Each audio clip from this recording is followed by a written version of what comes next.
Hello, everyone. This is Hairy Nick. How are you all going? And look, I got someone. He's over here. I'm going to tickle his beard. Here, there, that one there, Indeed. down there, up there. It could be anywhere. That's right, Justin. The wonders of post. Justin, how are you? Just loving life. We had Kenobi. We've had 6 episodes of Kenobi. We have had it's all done. Yeah. It's all. We're done and dusted. It's all done. This is going to be a bit of a spoilery chat.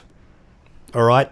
Everyone had a chance to go. Yes. Yeah, He said the line. He said it. He did. He did the thing. You can all calm down. They ticked the box. Yeah. Nostalgia complete. We're all good. I was almost expecting, just like jumping into spoilers straight away, I was expecting when Darth Vader was standing above him, I was just like, now I have the high ground. Yes. And just like, oh, that would have... Yes, all the Maybe references. that's a bit too on the nose. Indeed. Yeah. In fact, we will discuss that very topic very, very soon. But yes, we just wanted to have a quick chat about this, not just as a review, but sort of like chatting about, how Star Wars content's going in general, sort of like its cultural impact on things right about now. I feel like I'm looking at a lot of what people are saying, and either they are just completely in love with everything Star Wars right now, just like some kind of addict. They want all the references, and they just oh yes, Kenobi said hello there. My life is complete. And then on the opposite end of the spectrum of everyone looking at this, they're nitpicking every single little detail, like that dude that span around in Book of Boba Fett, which made it the worst show possible. The camera shook, Nick. The camera shook. Oh, yeah. So just recently, I just want to preface this with saying I love Red Letter Media. I watch everything they do. Best of the Worst is the best show on YouTube. Jay, man, on Twitter was showing, just going into it with the ultimate cynicism, like the opening shot where there's a smooth digital camera dolly as the Padawans are training, and then there's this fake camera shake as the clones burst in and start shooting stuff, and it's like, oh, it's so unrealistic. I'm like, really, man?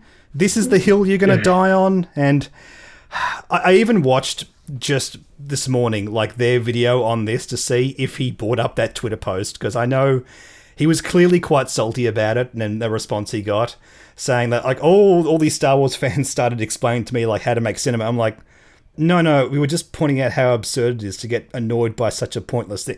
Anyway, what I'm saying is you got the fans who love everything and the fans who nitpick everything. And I like to think that you and me, Justin, we sit somewhere in the middle. We're not quite the fake nerd crew. We are not quite the actual Red Letter Media. We're just, Just 2 blokes that sometimes watch some Star Wars content. Yeah, that's right, buddy. That's right. We just like Star Wars, and we just want to talk about it sometimes. Now, before we get into the meaty beef of the content that we're going to talk about, I think it is worth bringing up, just because this is more important than anything we have to say. I just want to address what's been happening specifically with Moses Ingram. And the abuse that she's faced, the very real racism that she's faced. It's not a conspiracy. She has shown the receipts. Obviously, that is appalling. There's no 2 ways to look at that. It's just, it sucks. It sucks. And I think it's important as fans to recognize that, hey, we do have a very big, real problem with this fandom. Hopefully, by us acknowledging this in some kind of creative space, we can offer a bit of positivity. But yeah, don't do a racism. It's bad. It's surprising that we have to say that more and more these days. It sucks. And I just want to, obviously racism's bad and everything like that. I don't want to give energy to that kind of conversation. I do want to point out that sort of in response to Disney sort of calling it out, which thank God Disney has finally called it out. It only took him this long. A lot of people were like saying, "Oh no, I'm not being racist. I think your character's terrible. That's why I bring it up." It's like, I just want to encourage you, if you're the kind of person that wants to make that kind of argument, please don't. Because when we are discussing racism and you go, "Oh no, I'm not racist," but you're creating this environment where racists basically have plausible deniability. And no character in this show has faced more scrutiny than Moses Ingram's Reva.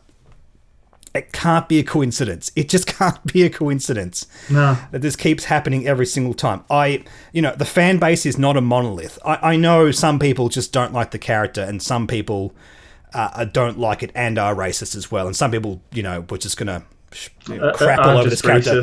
And exactly. To, find an excuse to, exactly right. And look, not everyone was going to go into this conversation honestly. That's fine. Unfortunately, we have to deal with that. What I'm saying is, just respect the fact that this is a real problem that we're dealing with, and don't try to diminish that just because you want to criticize your show about space wizards. There are more important things at play here. Right. With all that out of the way, let's actually talk about how we thought about this show. Let's start off with our grand thesis statement, our grand feelings overall. I'll start with you, Justin. What did you think of Kenobi? It was better than okay. Which is I've watched another YouTube guy, Fact Fiend, and he says the worst thing that something can do is be mediocre. If it's terrible, that's great because you can, pick it apart and love picking it apart. We if still great, quote that's episode amazing. 1 to this day. Yeah. Yeah. That's So mediocre is the worst thing you can be. A 5 out of 10, a 6 out of 10 is terrible. This is a solid 7. I agree. It's above mediocre. I'd go as far as to say it's good, and I'm glad that I watched it. To me, it's before Mando Series 1, but above Book of Boba Fett. So, really glad I watched it. I'd say it's above Season 2 of Mando, maybe? Yeah, maybe. Well, it's in the mix. Slightly. It's interesting because this is only 6 episodes as opposed to the 8. That's true. Because that 8 should have been 6. This 6 should have been 4. Exactly. They really need to just cut the fat off some of these episodes, and everything would be better. Why don't we discuss that point first? Because I think it's worth bringing up that it, for the most part, served a good overall arching plot. It had characters that developed over the course of that, but there were points where that did not happen. Specifically for you and me, we discussed this going into it, episode 4, where they go to Fortress Inquisitorium. Inquisitoris. I thought it was Inquisitorius. Now, I know somebody at Disney thinks that's the coolest name ever. It's not. It's a really dumb name. Was that also in Jedi Fallen Order? It was in Jedi Fallen Order, apparently. I've actually played through most of Fallen Order. I haven't got to that part yet. The problem with that episode, it felt like a distilled concoction of what Disney is currently doing with Star Wars. And that is to tick boxes, to make sure we get the hits of nostalgia, and to go, yes, I know that thing happened. Oh, yay, it's in this new thing. I am happy as a Star Wars fan because I saw the thing, and it referenced that other thing, and I am happy now. And I do worry that a lot of the fan base sort of fall back on that, like so many people want him to say hello there, and like when he almost said it in another episode, it's like, oh, he didn't say the thing, oh, I'm not happy. I'm like, my response to that is, I don't care. I want the story to be good. Him saying a line doesn't change anything. I 100% agree with you on that. Just as an aside, did you see the footage of Hayden Christensen at what's the big Star Wars Celebration? Hayden Christensen at Star Wars Celebration recently, and during an interview, like they have like this little stage around, in the center of this big crowd. And Hayden Christensen, like they asked him to say it, and he said, "This is where the fun begins." Just like cold, dead expression, and everyone goes nuts. I'm like, He's not a performing monkey, guys. He's a human being who has way more to offer than that one line that you like from that movie that one time. He could at least say this was totally wizard. This was totally that would have been wizard. far better. He actually never says that, Justin. That was Jake Lloyd. I think you will find. Yeah, but guess what? Guess what? That's still Anakin Skywalker. Yeah, I suppose. What I'm saying is, in a big roundabout way, I felt like, showing the Jedi tombs, the Jedis in stasis and all that kind of stuff was interesting, but my big problem with that episode was the characters didn't really progress in any meaningful way. Leia could have just escaped from Reva and had that conversation in the last episode very quickly at the end of that episode. And essentially, that would have left the characters all in the same position going into episode 5. It was a very needless episode. Almost, it felt like an excuse to have some really cool centerpieces. They wanted to show off Obi-Wan sneaking through the fortress, and that was cool, but it didn't offer anything in terms of, it didn't make the story any better. Yeah, it was nice to see him fight some stormtroopers as opposed to clone troopers. Maybe. It's nice to see him fight something that actually exists in real life and wasn't just CG. That was cool. Yeah. Oh, but speaking of which, first actual non-CG clone troopers. Yeah. This is the first time. So I thought in Book of Boba Fett, when Grogu has that flashback, or is it Mando Series 2? Whatever it was. When Grogu has the flashback and he sees the clone troopers killing Jedis in the temple, I thought that was practical. I was fooled, Justin. That wasn't. Was it? Oh, I am the biggest proponent of having as many effects as practical, and I always bugs the hell out of me when they don't do it, and I was fooled by that. I'm happy to admit that.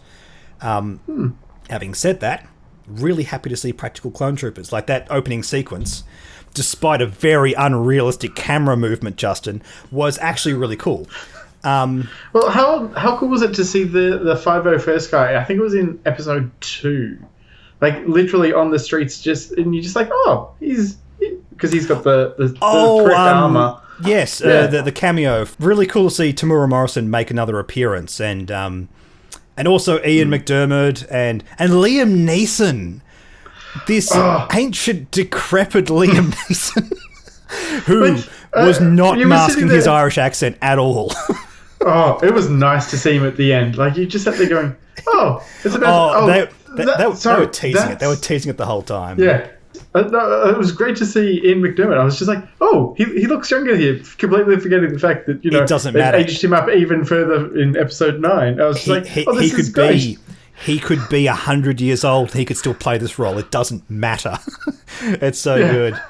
And James Earl Jones. As you were about to say, with James Earl Jones, I've heard apparently that with regards to... Because his voice sounded amazing. It's like early which is Vader weird, sounding... because he sounds atrocious in other things at the moment. Oh, well, especially in... Lion King. Lion King. Oh, God. Yeah, that was something. Yes. But... have you have you seen the Your Movie Sucks video on the Lion King? Okay, no. Everyone... Okay, finish this video first, then watch the YMS review of The Lion King 2019. It is YouTube royalty. Everyone needs to watch that video. Sorry. Go ahead, Justin. Okay. So apparently what they did was they actually took all his old audio and mashed it all together into a computer and then used that to speak for him. It's sort of like how they've done that with Val Kilmer in the new Top Gun. It sounds good. But how do you feel about that from a moral point of view, Justin? Because I just to clarify my point, I absolutely draw the line at what they did with Carrie Fisher in episode 9. I thought that was atrocious and frankly disrespectful. Yeah. Now James Earl Jones is not dead. Oh God, don't jinx it, Nick. James Earl Jones currently at this point is not. Yes, but now the fact that they technically own his voice, it's weird. I don't like it. Yeah, well, that's this whole thing now. It's the same with Marvel. whenever they get someone to come in, they get the 3D scans of them. They get them to speak into things. So they literally have still Disney. That character. It's the same company, man. I'm not saying that it's not. But basically, that whole idea is they own that character now, and you are that character. Your likeness. It doesn't matter. They own they own that character in your likeness. It's man, this is some Black Mirror stuff right here. I will say that as you were saying, the James Earl Jones stuff sounds good. I didn't know that was the case, what you were just describing, until we just started having this discussion about an hour ago. And I'm like, oh, because I thought he got it again. I thought he actually, they had more than one take. They actually worked with him and actually got some good lines out of him. Because the James Earl Jones voice is fantastic in this. I love the fact that they blended it with Hayden Christensen as well. Yeah, it just sounded amazing. They missed a bit of a trick here. They missed a bit of a trick. There's a because when the mask is half off and they're using the blended voice, there is no Anakin anymore. It's only me. But they blended the voices for both of those lines. Still, it should have been Hayden Christensen, James L. Jones. That would have been sick. That would have been great, yeah. Yeah, but they missed that, unfortunately. They should hire me to think of these ideas because, just finish your property 99.9% and I'll come in and just put that little bit on top. Just put that little bit on top. That cool, spicy idea. That Salt Bay. Yeah, that's right. The hair, if you will, on brand. Yeah. Anyway, also train of thought. Oh, we were talking about the fourth episode. Yeah. This is going to be a rambly video, and I do not apologise. But I think I made my point on that. So let's move on. Let's move on to our next point. What do we have written down here, Justin? Let's talk about a positive, and this is that it adds more to the continuity of the Star Wars prequels and original trilogy than, frankly, anything George Lucas was able to do, in my opinion, in either the prequels or the special edition of the original trilogy. It's not like, when the prequels came out and it just felt messy and some things didn't gel that well. But we were like, whatever. People either did or didn't like the prequels, but that wasn't really the reason why. Who cares? And then George comes along and puts Hayden Christensen in Return of the Jedi as a Force ghost. And I don't know about everyone else watching this, but I felt that was kind of gross. I'm like, oh, there was a really cool actor there. This doesn't make it feel like it gels better with the prequels. It just feels like you're trying to force it to gel with the prequels.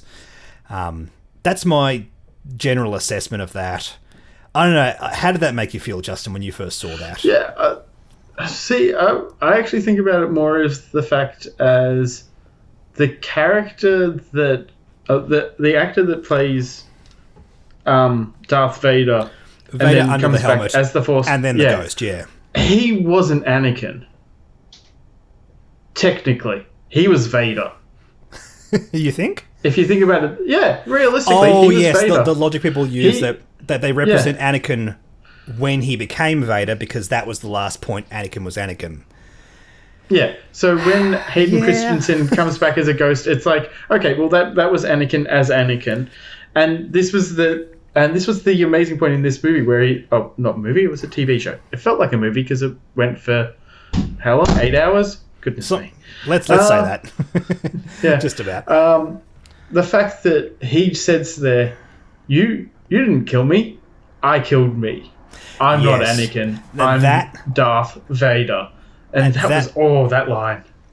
Those moments in A New Hope and Return of the Jedi where Obi-Wan, lies to Luke, says, hey, Vader killed your father, and then in Return of the Jedi said, well, what I told you was true from a certain point of view.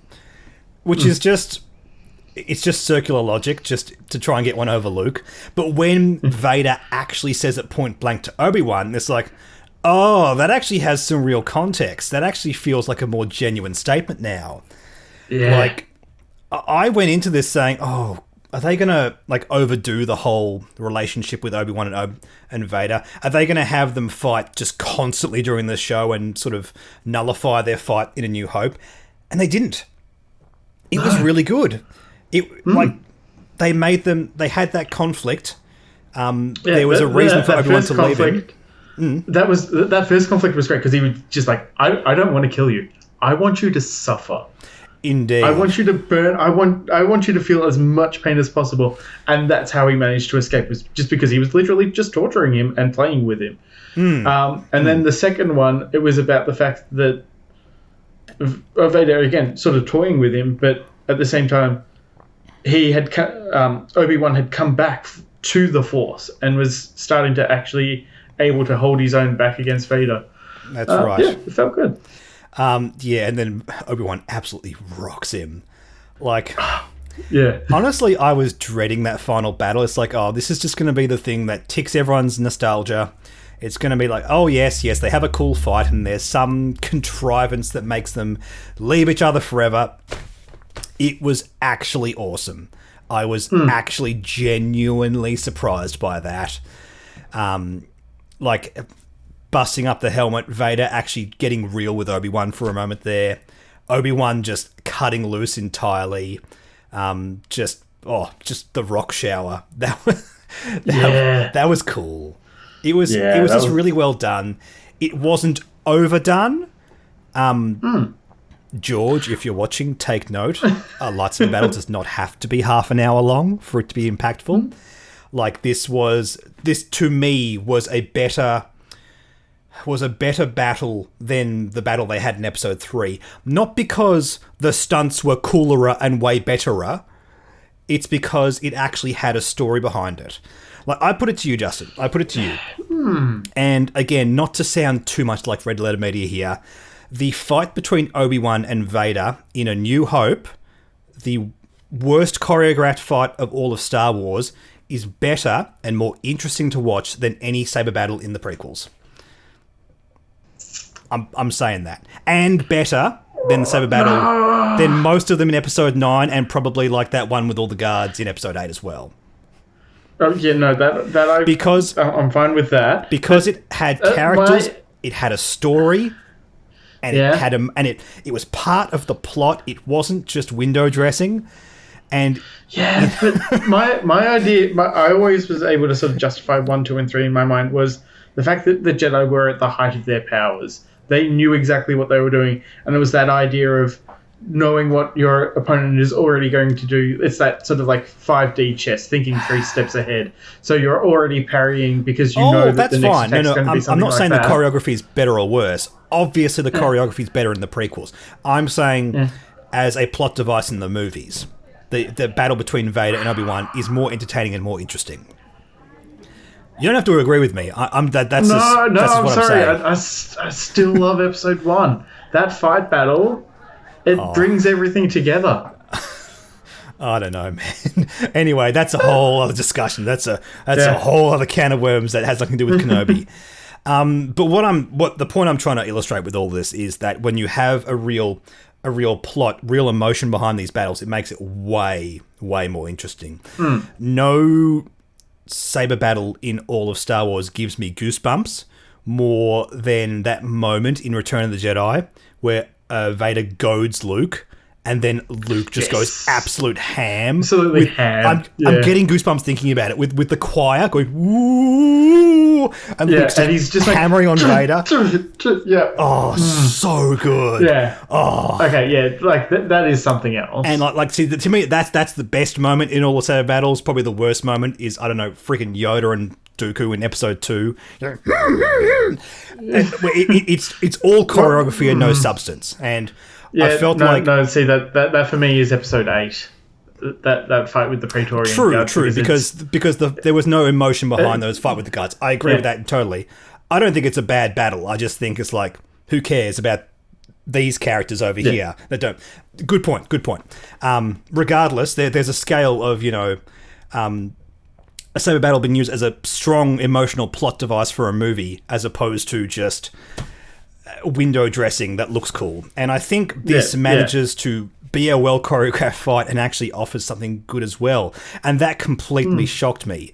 I honestly went into this show thinking it was going to be totally vapid. And I'm so happy to be proven wrong. Let us move on. Let's move on. Let's talk about the cast in general. First of all, want to say it's good to have some good child acting in Star Wars. it's not something we get all that often. It's very rarely, in fact. Indeed. In fact, children acting in Star Wars tends to be some of the worst child acting we get in cinema, unfortunately. Not having a go at Jake Lloyd or the guy that played Baby Boba in Episode 2. This is not a criticism of them. It's a criticism of the overall choices made for the movie and the direction. It's not something that's always added to the movie. I thought child Leia in this was great. Yes, she was precocious. Yes, she was, as some people might say, bossy or whatever. But it worked well. But that's Leia. That's Leia, I think you have to appreciate that character, especially in the late 70s. You watch her in an episode in A New Hope. It's really confronting, and it's really sort of like, hey, this is not our typical dainty female lead character. And it's really cool to see that translate into the child acting as well. I thought she did a fantastic job. Luke was fine. Luke didn't really do much, but that's okay. He didn't have to. Cool, whatever. He wasn't part of the storyline, really. No, until the very end there, but when he was, he fell off that cliff real good. He climbed that ladder. He did the thing. All the returning cast were fantastic. Justin, I forgot. Who's the Australian bloke that plays Owen? Joel Edgerton. Great job, Joel. Bonnie Peace is the woman who played Beru. In the original movies, she's had, I think, one line. Did she have a line? I don't think she did. I think she might have said or might have said a couple of words in episode 2 or at the end of episode 3. Maybe. I can't remember where it was, but it wasn't a lot that she said, if anything. I can just remember her holding Luke and looking wistfully out into the galaxy at the end of episode 3. I cannot remember her saying a line. Regardless of whether she did or not, she actually had a character in this, and that's cool. She managed to hold her own against one of the Inquisitors. So, she don't play around. A failed Inquisitor, a bit of a pleb Inquisitor, but did well. Well, I think all the Inquisitors are plebs, honestly. I think, actually at this point, they all get rocked at some point. Ewan McGregor, I firmly believe this is his best job portraying Obi-Wan. Again, not his fault. I just feel like the content he had to work with fleshed out the character better than it ever did in the prequels. Hayden Christensen, amazing as Anakin Skywalker again. Glad he came back. Jimmy Smits as Bail Organa. Indeed. Love it. I think his partner was a different actor. I think that's the one they changed, but regardless. Actually, before we move on, I want to say Hayden Christensen said something recently. He was saying like, I guess all I had to do was be patient and the fans would absolutely would accept me in the end, or something to that effect. And I just want to say, no. Hayden, you never deserved it. You never deserved the hate you got.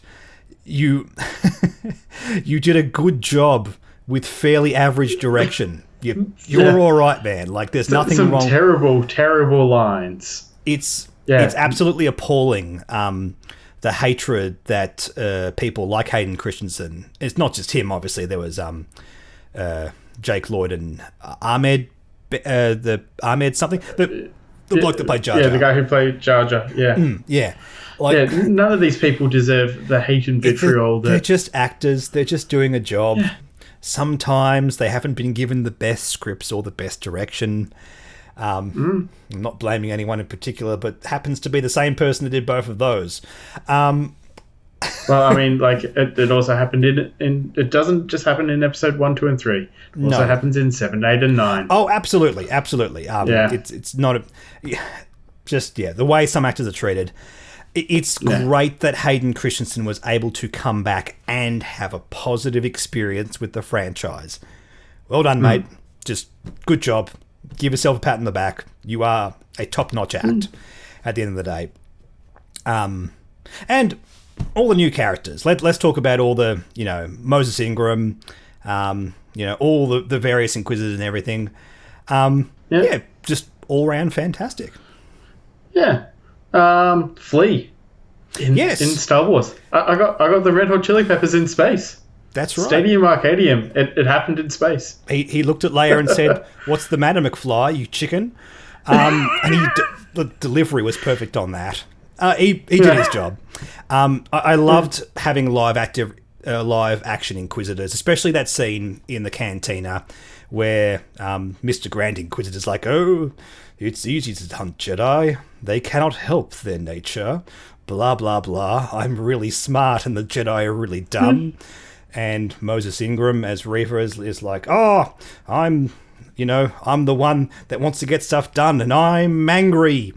And she does an all right job until she doesn't.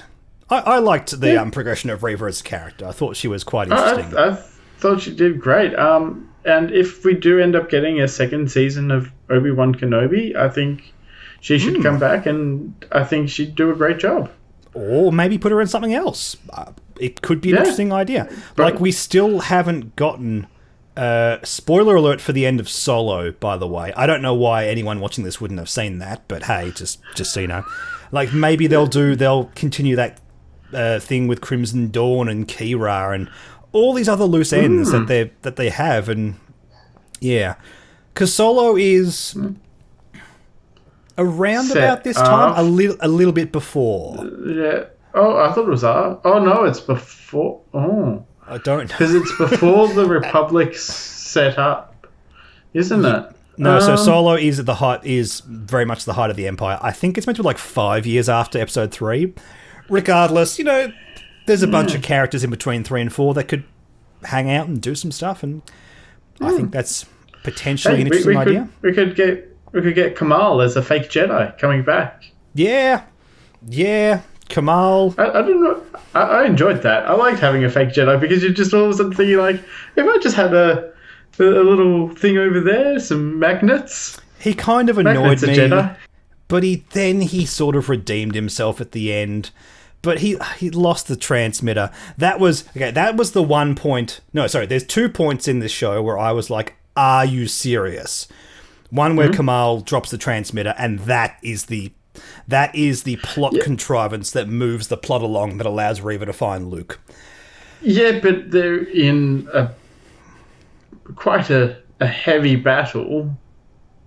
Like, if you drop something, you're not going back for it. No, I get that. It just seems so... Like, it seemed like, come on, man, that's way too important. Just be a bit more careful, Put it in that Jedi robe. Something had to happen. The other thing that just made me yell at the screen, "Are you effing serious?"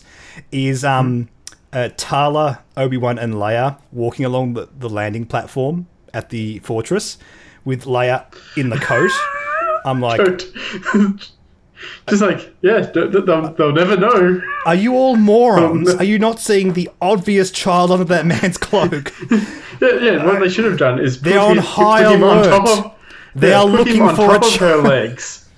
Just have him piggyback. I mean, on Leia. At the end of the day, it's a minor plot contrivance, and there was going to be some way to get Leia out on that landing platform. It just...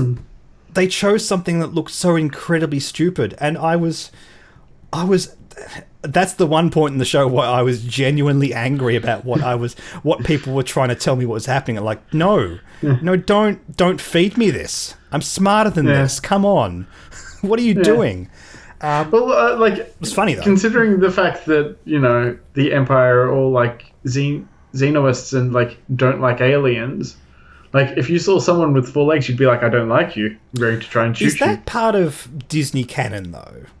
Because you're right, that's been an established thing in extended canon, that they're not sexist or racist in the ways that people are in real life here on Earth, but they are xenophobic towards aliens. So... Is there an alien, Justin, that looks like a grown man with 4 legs? No, 2 man legs and 2 child legs. Is that a thing in Star Wars? Answers in the comments, my lore buddies. Tell me. Oh, so stupid. Oh, it's the dumbest thing ever. But I love it. I love when Star Wars does dumb things and you're just like, whatever. I can kind of figure because the story's interesting. Although that was on the back of that episode that we said was pretty weak, so I think that was also not priming me for, putting up with that kind of nonsense. We alluded to before, talking about how this is a 6-episode show that really felt like it only had 4 episodes worth of content. And that really, that's part of that whole thing where, like, episode 4 in particular didn't need to exist at all. And a lot of other things could have been congested down. And that's kind of a shame. I don't know. I feel like, in a very weird way, Disney is really trying to make sure they tick boxes when it comes to the Star Wars fans. And maybe that's a reaction to what happened with episode 8 and 9. What do you think? Where, there was such an absolute backlash that after episode 8, and they were, okay, we're going to give you the really cynical, just fan service fest that was episode 9. Do you feel like Disney now moving into all Star Wars properties, like, okay, we have to tick enough boxes to keep the fans happy, otherwise they'll get really angry at us again? Which is a shame. I think referential nonsense doesn't serve Star Wars at all. If anything, it just makes the universe feel smaller, which kind of sucks. Well, yeah, that's why I'm so glad we're getting the Taika Waititi thing that, as you said earlier, he's just in there going, we're not doing Skywalkers, we're not doing anything. We're doing all new characters. Taika Waititi said, like, the universe feels too small, and I want to try and fix that. Thank you. Thank you. Yeah, like, it's really frustrating that they had their core trilogy of sequels, and they had Rogue One, and they had Solo, and after Solo didn't do that well, they stopped doing it. And to which my response was, no, there's nothing wrong with having side movies. As a rule, you just got to think about how you're doing them. We got to have some new interesting characters. Don't have I think Han Solo and explain everything about his existence. It's not interesting. Well, not only that, but we had episode 8, like, what was it, like less than 6 months before. Yes. Have it as a yearly thing. Oh, yes. Oh, no. Yeah. Like, when Solo came out, especially, like, it was all the people that really hated episode 8 that were like, haha, see, vindication, Solo bombed, therefore we are right. To much, my response was, no, it had no coverage whatsoever. It came out months after episode 8, and it came out the same week as Infinity War. Yeah, there was it's almost so many bad decisions. Like, did Disney want it to fail? On top. Yeah. I don't know. Anyway, we're talking about Solo. We're very, very good at having these asides. I think that's really the big, broad things we want to talk about. I didn't want to really get into too much detail about anything about this, because we can talk for hours about this kind of stuff. But all in all, I just wanted to bring up that, hey, I think it's solid. As you said, it's a B. It's a 7 out of 10. And that's cool. That's cool. It wasn't just the cynical nostalgia fest I thought it was going to be, and that's a good thing. Yeah. Oh, speaking of, because we do talk about X-Wing in this, there were a couple of new ships. They were pretty cool. There was a Shadowcaster on Alderaan in that final scene. Yeah, just sitting on the landing platform next to them. Yeah. Nice. There was the Inquisitor's shuttle. That was really cool. There was, like, all the transport ships and stuff. That was nice. It'll be interesting to see whether, they get, like, X-Wing content for, like, members of the Path and that kind of stuff. I don't know if they will, because there were no dogfighters per se. No, that's I think true. the Inquisitor shuttle is a good option for the game. Also, outside the world of X-Wing, Legion, look at these Inquisitors. So much. Great fodder for Legion. Great fodder for Legion. We could have a little child, Luke Skywalker and Leia, as objective we had Dark Troopers as well. Yeah. Or were they Dark Troopers or whatever they were? Death Troopers? Yeah. We already have Death Troopers in Legion, though. Yeah. No, I think these were Dark Troopers, weren't they? Is there a difference? I can't remember. Yes. There is a difference. I just can't remember what it was. I just disappointed myself. Of course there's a difference. Of course there's some kind of subtle pointless difference. It's a different mask. Yeah, of course it is. I believe you. Yeah. Sorry, man. I'm trying to remember what it was. I really want Obi-Wan in the giant trench coat with Leia as a model for Legion. Or someone to just 3D sculpt it. Like, come on. Yeah. Like, someone's got to do that. It's so good. It's... I love it so much. If you do that, if you find that, you've got to print it, and you've got to show it off on this. And put it on the channel. Oh, absolutely. Yeah. Absolutely. Great. Oh, I look forward to word. it. People, in the comments, tell your friends, 3D model that. Yes. Some people who are far more talented than me and Justin, go and 3D model this. Yes, that's really my closing thoughts. Solid, okay, good content. Makes me feel a little bit better about Andor. I wasn't that confident about that either, but after Obi-Wan, I'm like, oh yeah, I could go for some Andor. I thought he was pretty boring in Rogue One, but hey, if there's some more to tell with this character, I didn't mind him in Rogue One, but I liked Rogue One. If there's some good K2SO content, I'll be happy. Oh, if we get Alan Tudyk back. Oh, we've got to. We've got to. How good is Alan Tudyk? We've got to. I love Alan Tudyk so much. He's so good. Awesome dude. Dude. He is a leaf on the wind. On that note, I think we should wrap up this video, Justin. We could just keep waffling on for ages. All of you, thank you so much for watching. Down in the comments, what did you think about Kenobi? Be civil. Be good little Star Wars fans. You know, let's have a civilized discussion. Don't be so uncivilized. Okay? Yes, we're part of a civilized time. So uncivilized. I hope so. Anyway. In a more elegant age, wasn't that what he said? Something like that. Anyway, like, subscribe, comment, all the good stuff. Hey, there's a Patreon. There's a link to that down below if you want to help support the channel even more. It does way more than YouTube ad revenue. I cannot stress that enough. Even $1 a month makes us very, very happy. Also, gets you access to the Patreon Discord if you want to come hang out and talk about Kenobi and all the other Star Wars content even more. And with that, Justin and I will catch you in the next video. Bye. Whoop!